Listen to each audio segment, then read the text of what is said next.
Hello to my kings, queens, and in-betweens. I'm Valerie, and welcome to my channel, The Bookish Valkyrie. I just wanted to kick off the Halloweekend vlog week 3.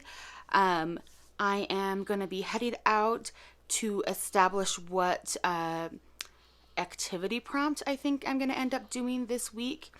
I really want to do the one where you're supposed to do a activity that you have been wanting to try. I really want to do a ghost tour, and at least in the past we've had some ghost tours here in my town. They involve like minors and like madams of brothels and sadistic dentists, like more than like the level of sadistic you gotta be to be a dentist in the first place. like completely bonkers level of sadistic. And like there's a madam that you're supposed to be able to see waving often from the like top floors of what used to be her brothel, and there's like evidence, like video evidence. I'm not sure how plausible it is. I've not actually seen it myself or anything. But there's supposed to be like video evidence of the dentist like having a fit and breaking the glass that his like the glass case that his tools are kept in. Anyway, I haven't been able to find anything about these tours. I think they're like walking tours, ghost tours of the town, and I haven't been able to find anything online. There was a community, like a monthly community FYI page that they send out in the email to everybody in town that usually includes information of like activities, like community activities, like I would expect to have the haunted tours on there. But it's possible that they just didn't include it because maybe it's a business thing instead of a community thing. I really don't know. So I'm gonna head over to the museum and see if maybe they know something about it, because I kind of feel like there was some sort of connection with the museum. I never had the chance to go before the pandemic, and I honestly have not heard anything about it since the pandemic came to where we're at right now. So yeah, I'm gonna go check that out, see if the tour still exists, and if so, I think I am going to drag my roommate and my husband to go do that this weekend, because that sounds like a good time to me. Anyway, I headed off to do that. If that doesn't happen, then I think this weekend might end up being the make a playlist activity weekend. Either way, should be fun. I'll let you know what I find out. Give in to me, paint my life into a masterpiece,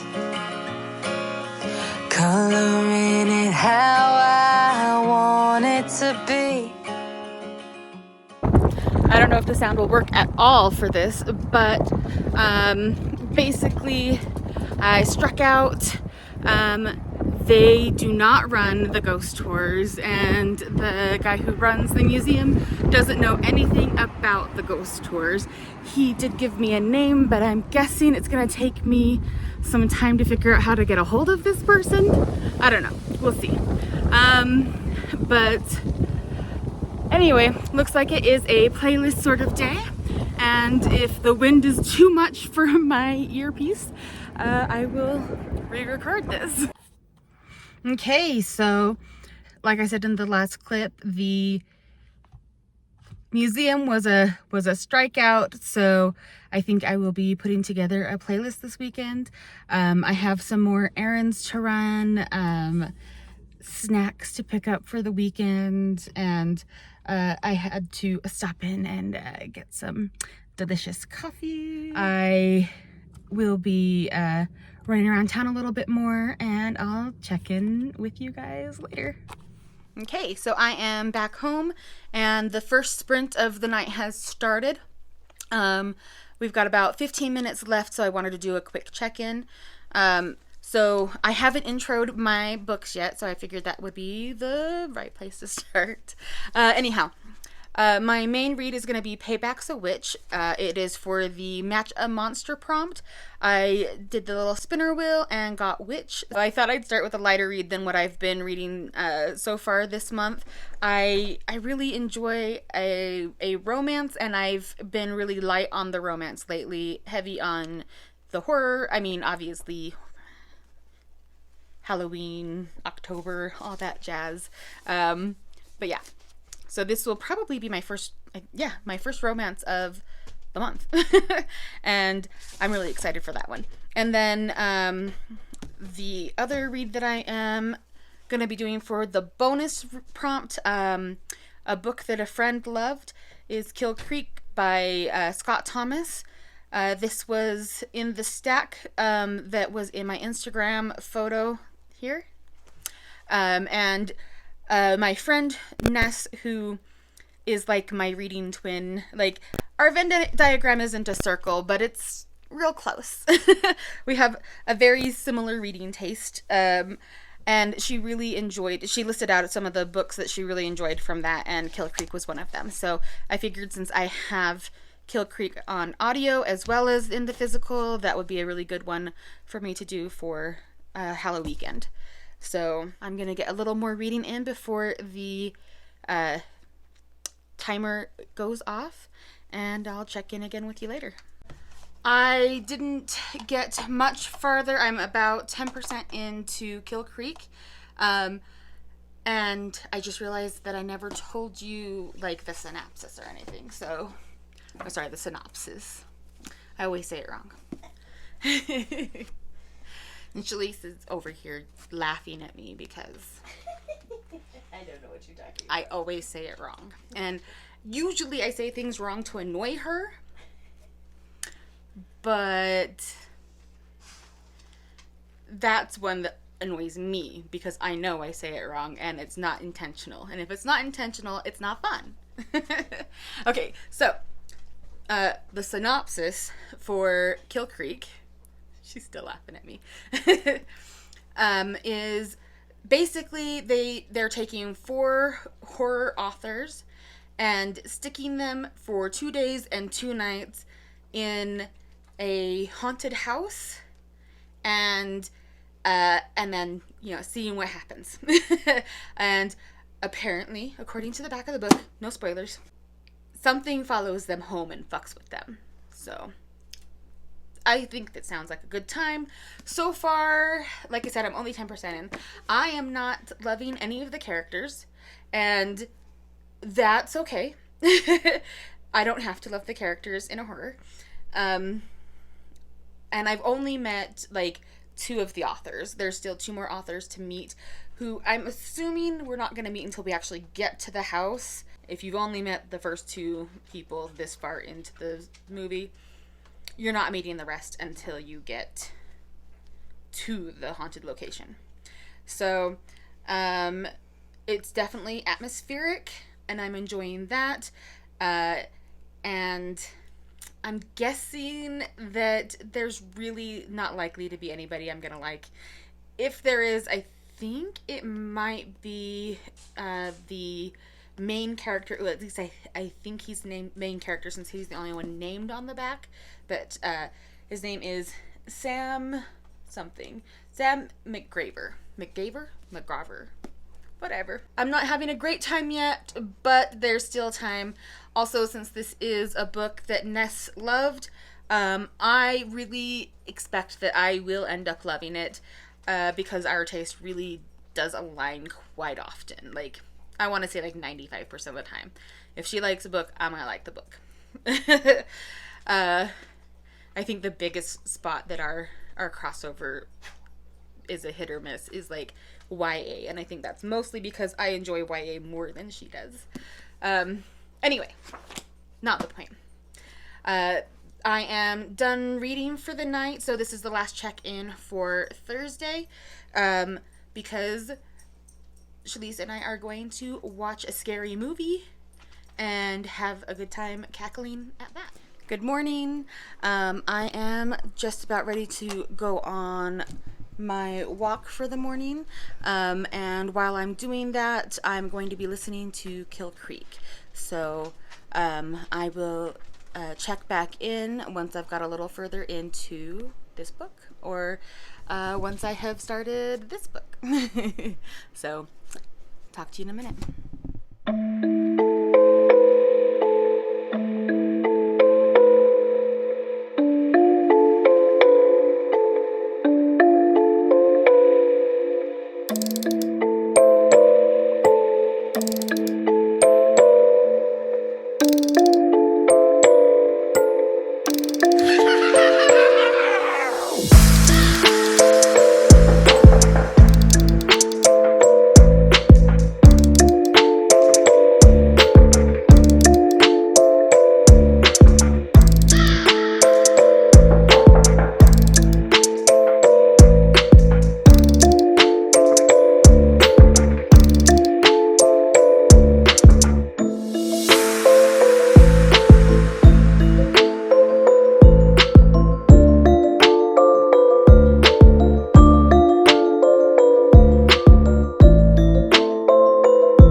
Hello, back from my walk. Did some chores, mostly feeding the dogs and making breakfast, and I missed the morning sprints that happened, but I'm thinking I might put them on in the background and do the sprints on the back watch, or whatever you call that, while I do some dishes. Because that is the chore that never ends. Back to the story. So far, we have now met the other two authors. They had a very dramatic meet cute, where everybody had a pile of their own books, a mountain made out of their books. And hello. Hi. Then they realized that, oh wait, I'm not the only author being interviewed. This is a group thing, and they're not loving that idea.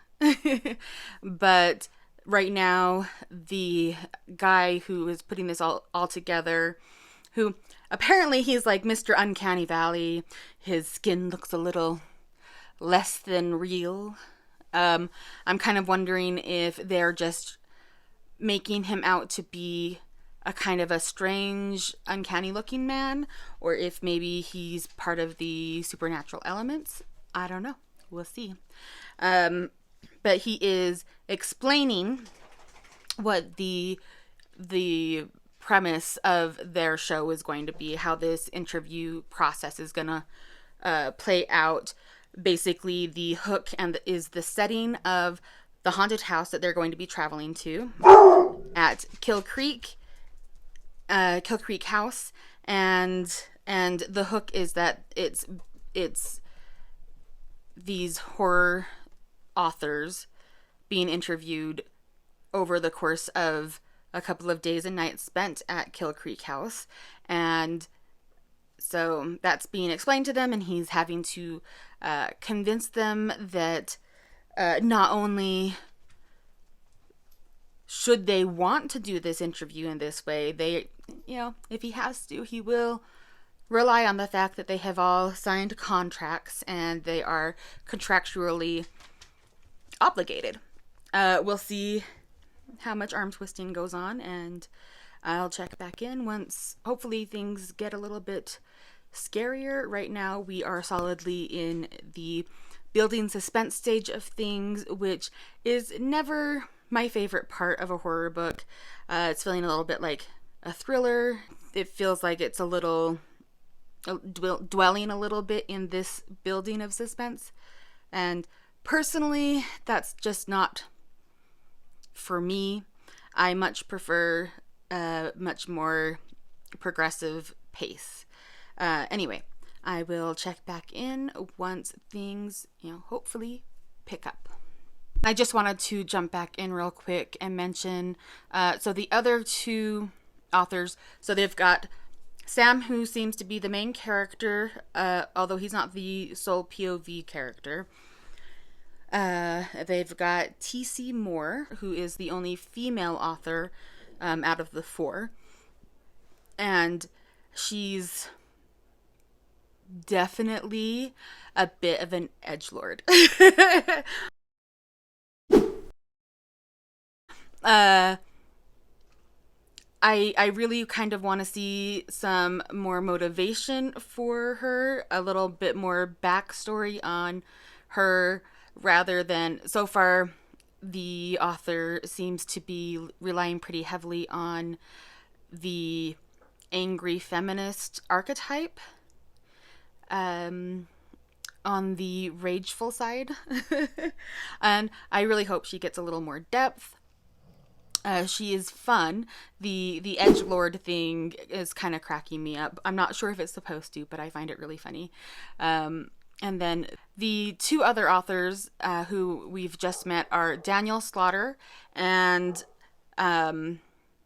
Sebastian Cole.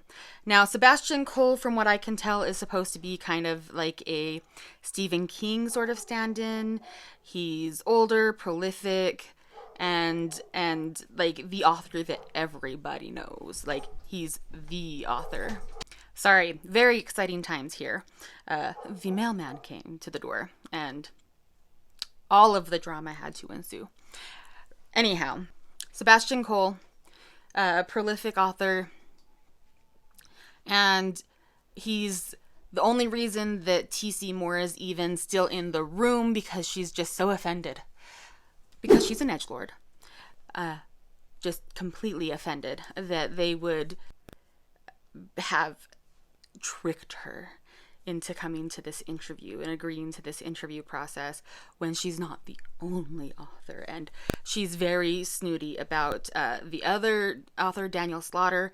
Because he's what I guess would be referred to as like a trash author, somebody who, like Ollie from Criminale would suggest as somebody you read for Garbogist. And he is also a prolific writer. Honestly, though, I think at this point, Daniel Slaughter is my favorite character. He is just so excited about everything that is happening right now. And he's excited to meet everybody else. He's here for it. And he is ready to dig in. I really hope that they keep that energy with his character. I'm a little bit afraid, at least, I don't know, they definitely think he is a trashy author and beneath them. But I really enjoy him so far. And frankly, I think that trashy authors get a bad rap. I think that they are just there to have a good time and take everybody with them. The way that Sam describes Daniel's books is that they're like candy. They're good in small doses, but if you consume too many of them, they'll make you sick. Which I don't see anything wrong with. And it's a little bit of a unfavorable spin to put on those kinds of authors, those kinds of books. I think that they are totally valid and worth reading. I really hope that the author, Scott Thomas, doesn't take the easy, low-hanging fruit route with Daniel. I really kind of hope that that he runs with this character, because I'm enjoying him so far. He's very enthusiastic and ready to be there, and I am excited to see what his terror looks like. All right, so I've babbled enough about him and about these authors. Time to get back to the book and see where things are going. Okay, dishes are done, at least for now. So I'm about 12 chapters in, or well, chapter 12 just started. Yeah, unfortunately, Daniel is no longer my favorite. He's a bit of a Bible thumper, which is fine. Like, if he were just, a Christian character, that'd be fine. He's already done the obligatory, "Don't worry, I have enough faith for the both of us," line, which puts him squarely in the Christians who push their views on the people around them, especially if they know they have different views. So, no longer my favorite, but he's still fun. He doesn't swear, and he doesn't swear in a hokey sort of way, so it's funny. T.C. Moore, who she is still an edgelord, but she's starting to unbend a bit, be a little more human, a little less edgelordy. So that's nice, because that can get exhausting. Sam, I mean, you see it from the beginning, but with repetition it starts to gain a little more weight. He seems pretty paranoid. So I think that might be something that probably progresses as the story goes. He's got a tragic accident in his past that left him with burn scars all up and down his arm, and I'm guessing took one or maybe two of his family members when he was a kid, and it was like a year after the fire that he discovered Sebastian Cole's books, and that saved his life. And that's definitely an interesting story to see the kid all grown up meeting his literal literary hero. And so that's a kind of a fun dynamic. I'm looking forward to see how that develops. And the eerie Mr. Wainwright with the uncanny valley skin and the juxtaposition of a very young face with a much older, deeper sounding voice is getting more and more uncanny as we go. We've just arrived at the house on Kill Creek, and that's definitely getting ominous. We're not being too overwrought at this point, so that's good. That's positive. And that's the check-in. All right, so I am a little bit farther into Kill Creek. I am about at my limit for how much suspense I can read in one sitting before I start to check out. So I think I'm going to switch gears and go to the main read, which is Payback's a Witch by Lana Harper. I am actually really excited to read this one. I've had it for a while. I got the ebook, I want to say right around the time that it first released. And then last October, I did a book exchange, like a a book and goodie box exchange where you get matched up with a random person who's also signed up for the swap on the Litzy app. And you get like a little Google form that's been filled out by the person you're swapping with that lists out like their preferences of types of books, their preferences on format, and like, you know, soft or hard, used or new, and like what types of treats they enjoy. I got this as part of one of those exchanges, and so I'm pretty excited to give it a go. It is about a witch who has been away from home for quite some time. She left right after a very bad breakup with her boyfriend at the time.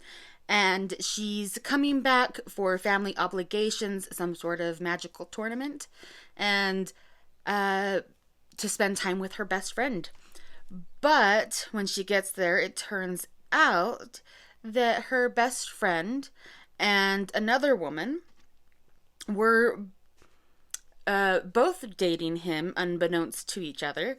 And so when the cheating was discovered, they all broke up.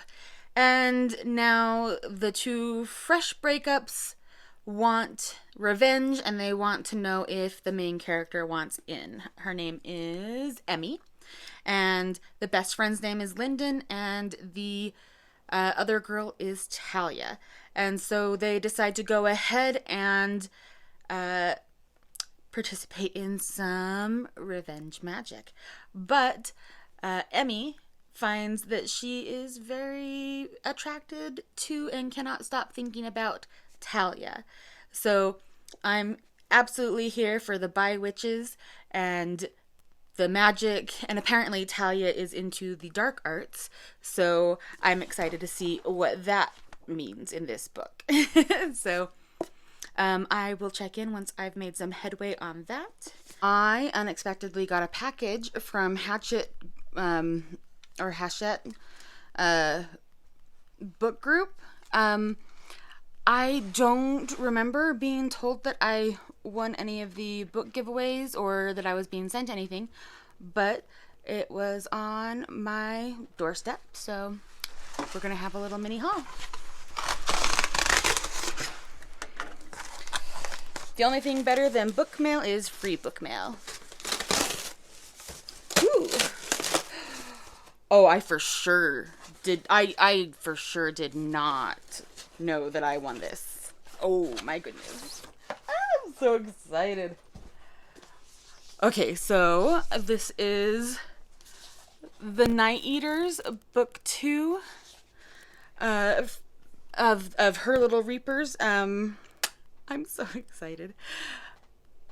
Oh, I'm so excited.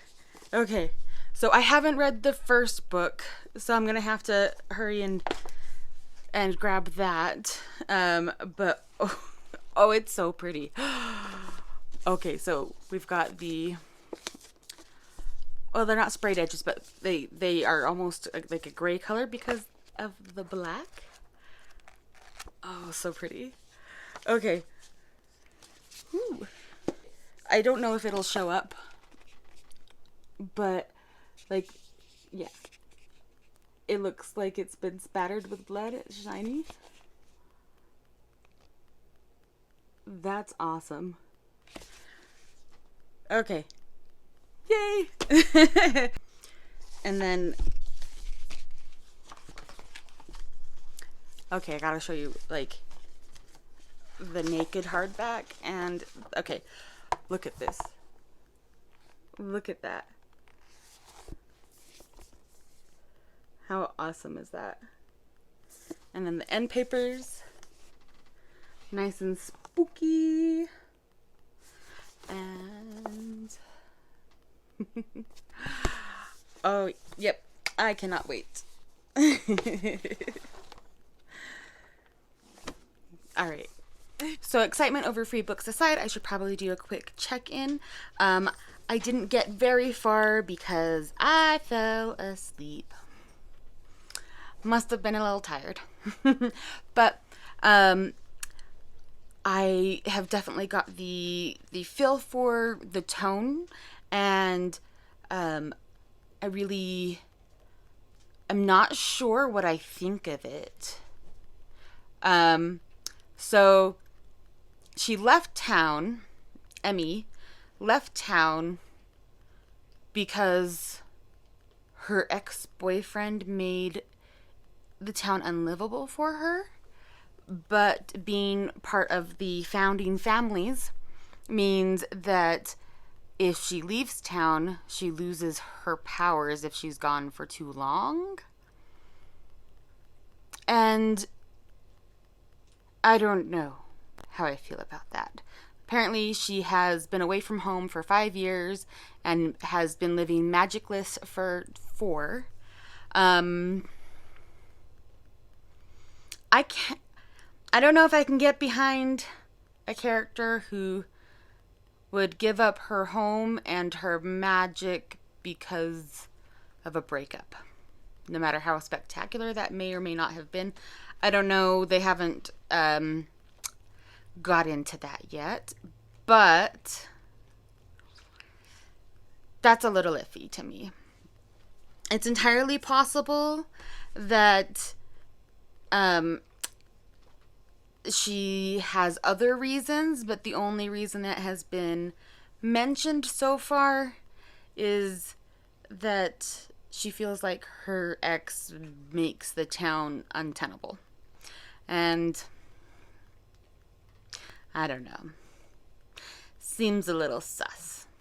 But maybe I shouldn't be judgmental. I'm going to try to not be judgmental. Okay. Check in again soon. Okay, so I have to revisit my irritation with this whole... Hello, sweetheart. I have to revisit my irritation with this whole...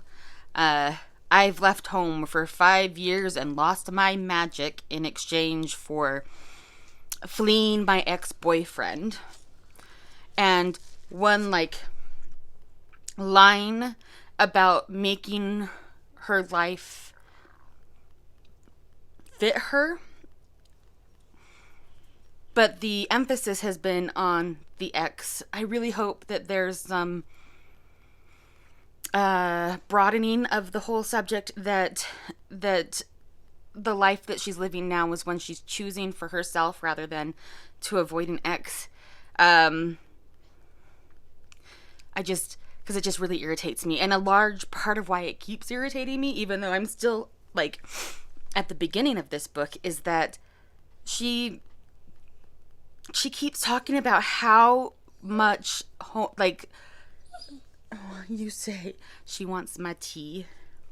So, I don't know about your dogs, but my dogs are big fans of tea, and they demand it. I'm going to give them a little bit, but... Anyway,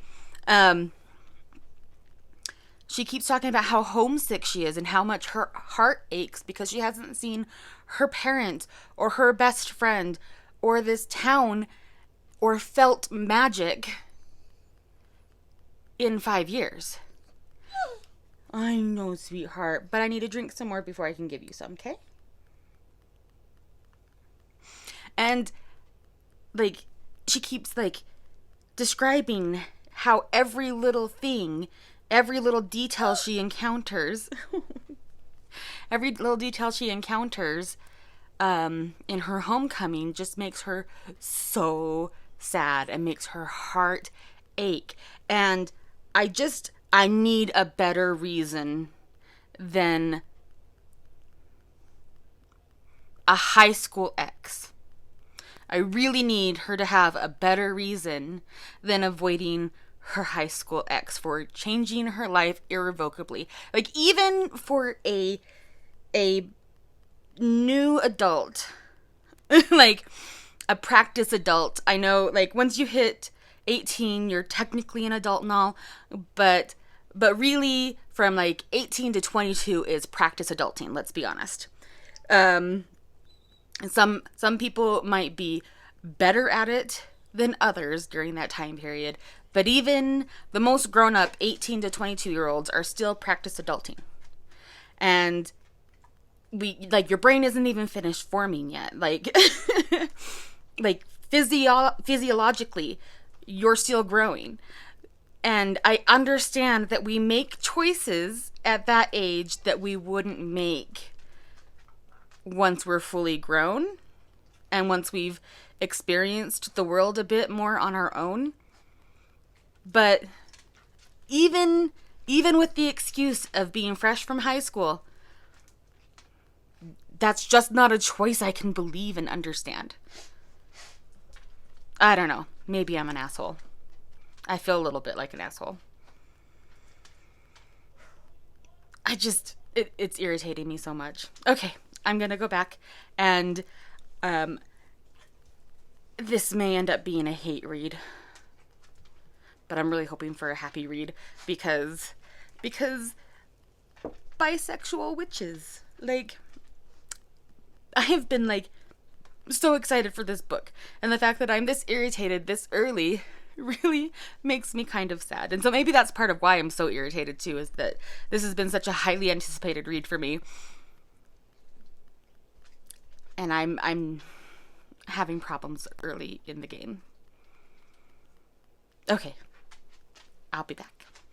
Okay, so I've got about a minute before the Halloweekend hangout starts, so I thought I'd do a quick check-in.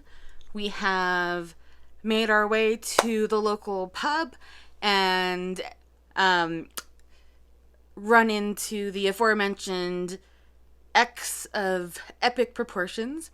He was extremely drunk and did not remember her at all.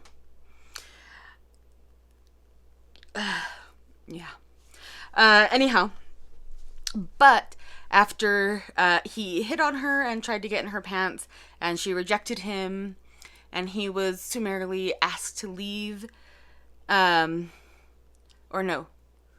told that he had to take the no by the bartender, which, good for him.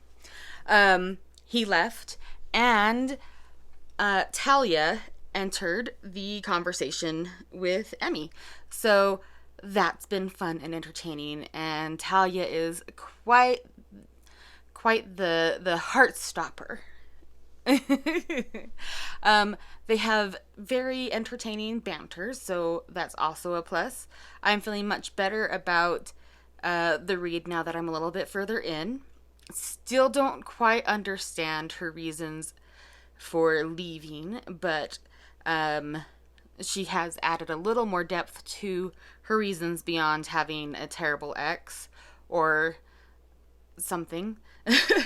Basically, she's enjoying her life where she is valued for something beyond her bloodline.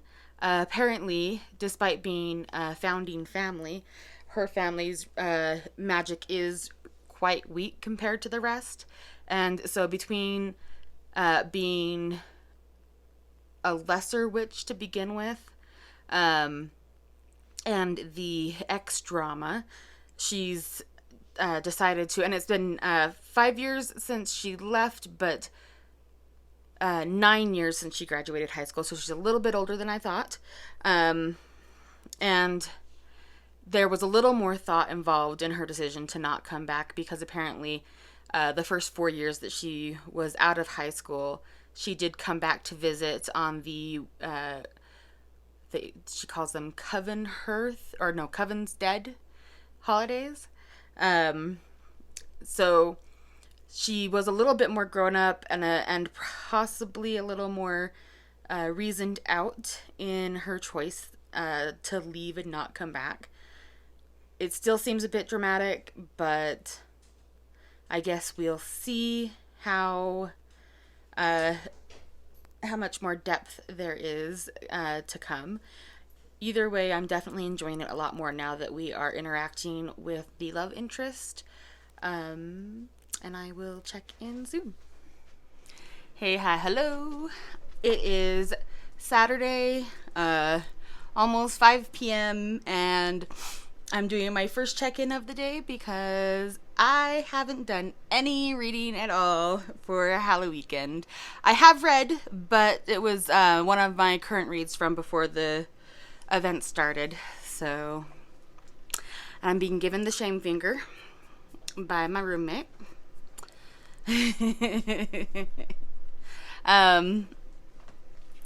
But yeah, so I do plan on picking up my books again, but I thought it was pretty late and I should maybe tell you guys why.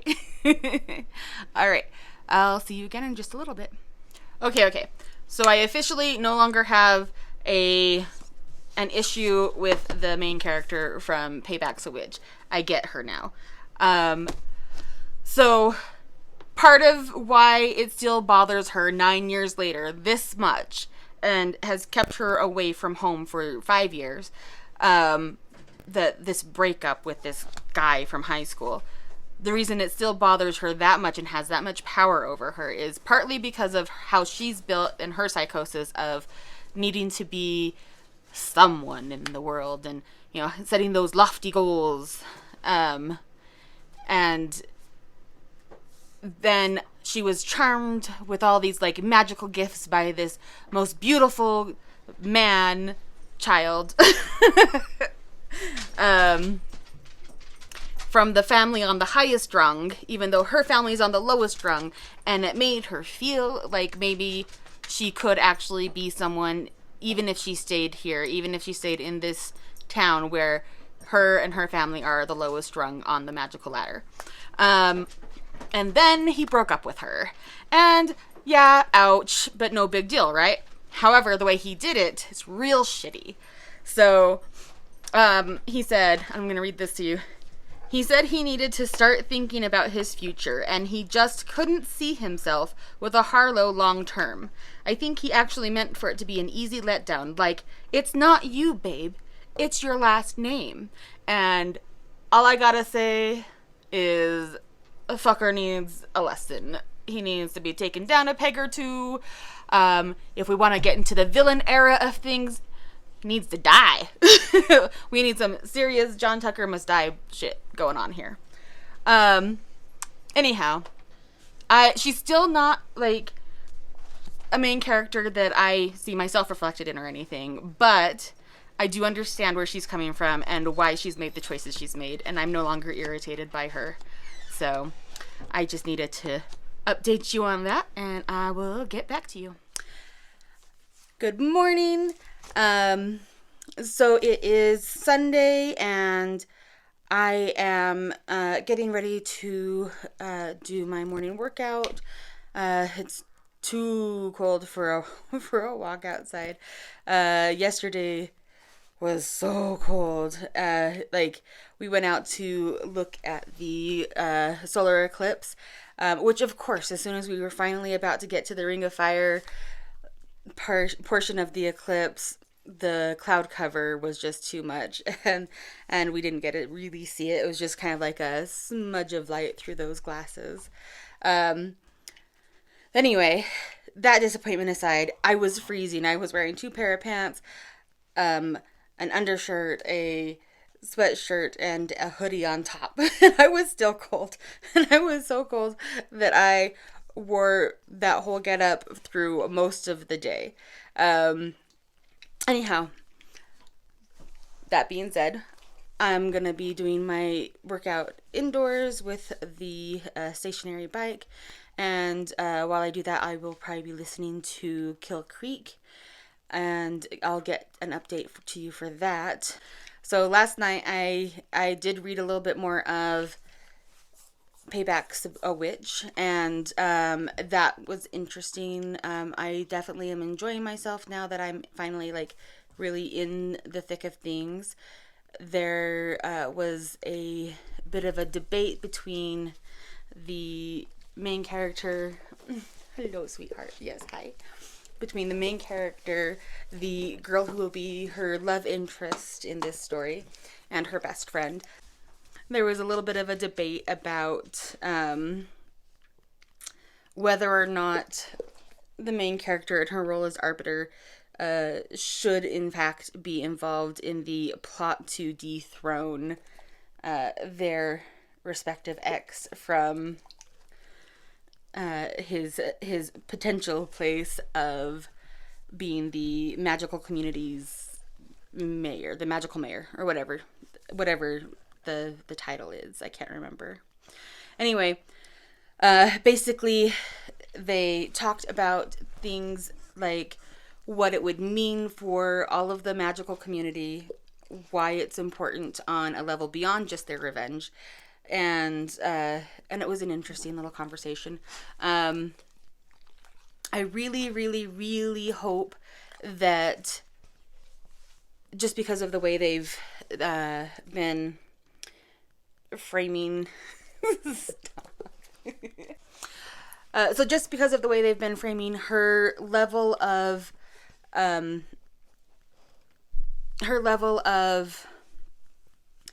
homesickness and how much she has been missing her friends and her family and her community and her magic, while I do understand why she made the choices that she's made so far now,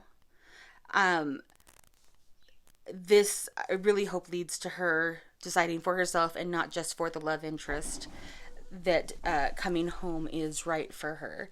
Because yes, it's a romance and I'm here for the romance, but I really need her to understand that it's the right choice for her and not just because she's in love with this or going to be in love with this new lady. So anyway, all that aside, I will update you in just a little bit. Hello, I'm back. Showered and fed and dressed and all that good jazz. So I've listened to a few more chapters into Kill Creek, and the creepiness is slowly making its way into their minds and making them all question themselves. And so the suspense building is still happening, but it's much more interesting now than it was at the beginning. And I'm also really enjoying the little bits of further depth we're getting into the characters. More is showing more of like her motivations and where she's coming from. She's still the edgelord.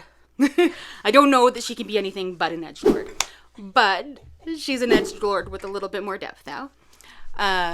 Sebastian has revealed that he is queer, which I love, and I don't consider a spoiler because it's not a plot point, it's just who he is. And Sam is definitely our wild card. He was already feeling a little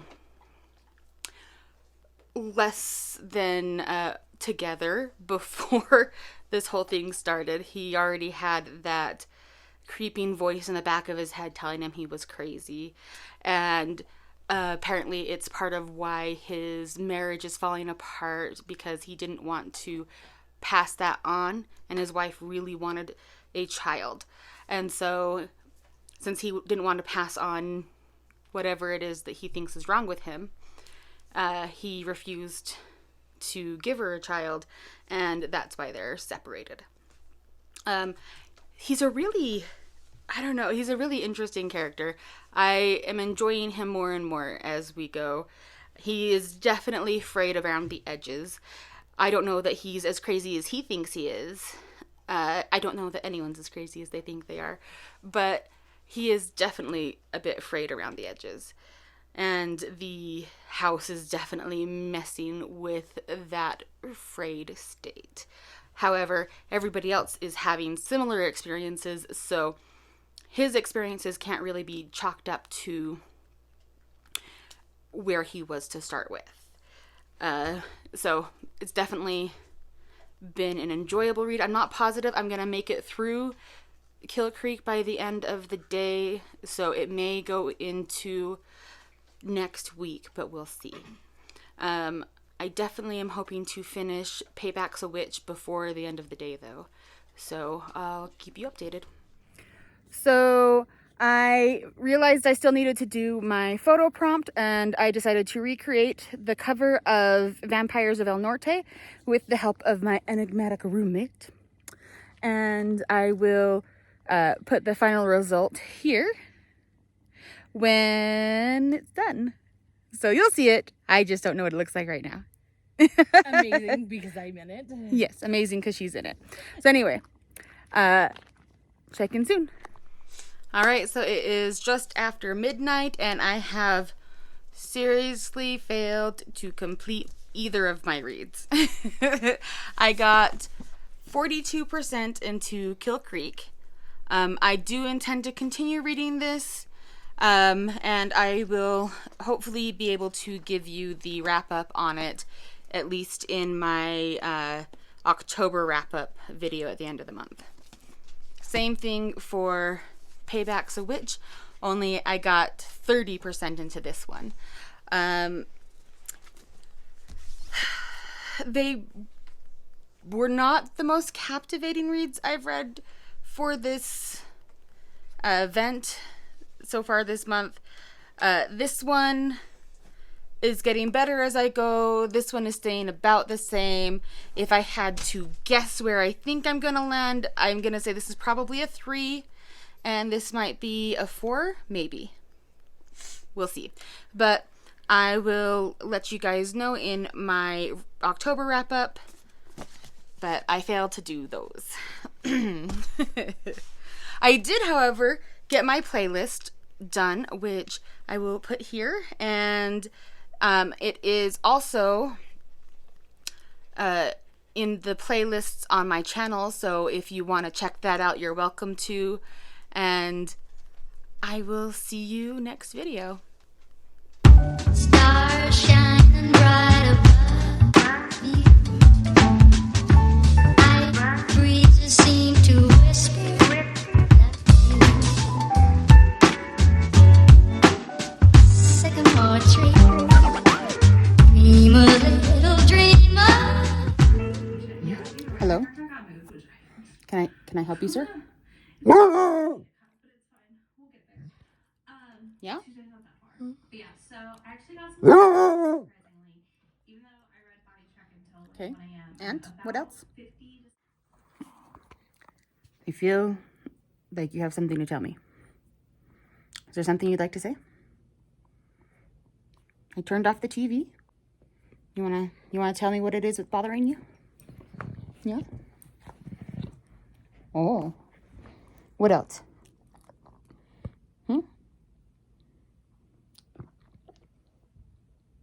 What else? What? So now you're ready to settle.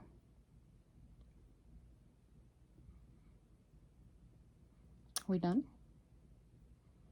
We're not going to yell at me anymore?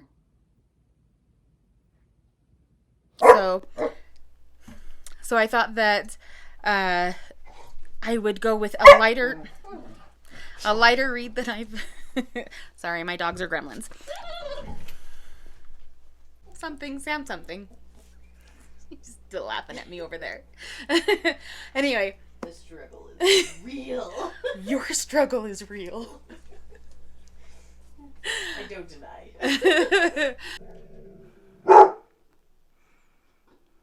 Kill Creek.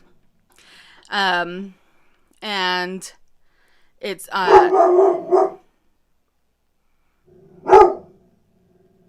Hey, Thor, stop. Thor, we are protected. It's fine. Come here. What are you even protecting us from? Come here. You silly boy. The female character.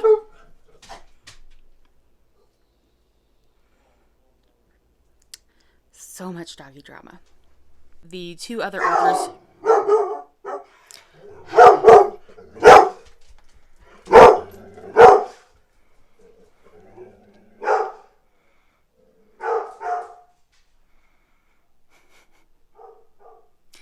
Okay, so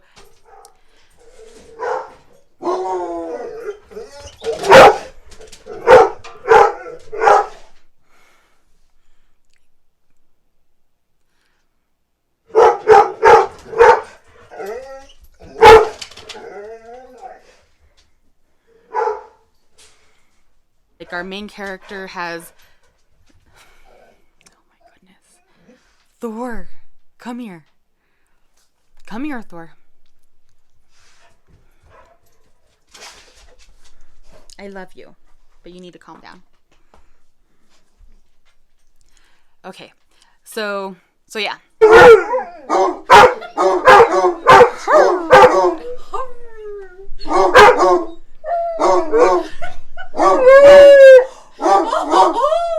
Was that an I think that was an actual howl. Oh my gosh. The puppy just howled. Puppy's first howl. Oh. About.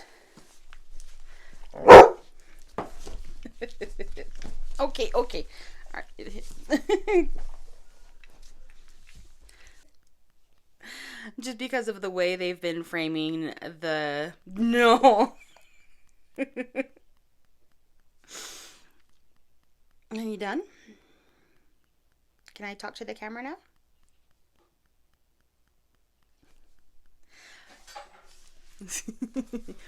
Do not go investigate it. It's just the cat. So anyhow, just because of the way that now I've lost my train of thought.